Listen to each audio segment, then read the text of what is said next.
March 8th. What more could have been done to my vineyard than I have not done in it? Why then, when I expected it to bring forth good grapes, did it bring forth wild grapes? Isaiah 5:4. Isaiah 5 begins with God speaking of his beloved people, comparing them to a vineyard. He calls it a vineyard with a very fruitful hill. Then he asks, what more could have been done? The same question can be asked of God's people today. God has left nothing undone in reaching every heart with heaven's greatest gifts. When Jesus returns, no one will be able to blame God if they are not saved. In most countries of the world, everyone has access to the Bible. Those who have never taken the time to read the Bible cannot blame God for their ignorance. There are churches in every town, tracts printed in every major language, and religious holidays celebrated annually that remind people of the birth and death of Jesus.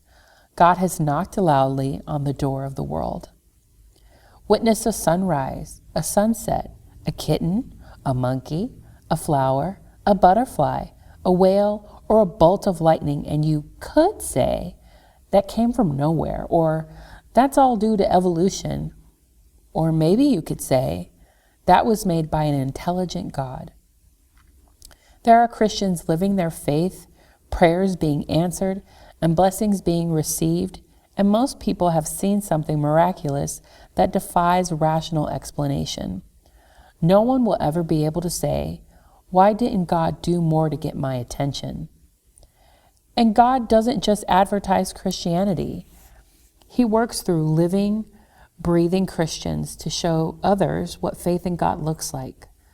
God wants you to be someone he can work with to reach out to those who haven't yet included heaven in their plans.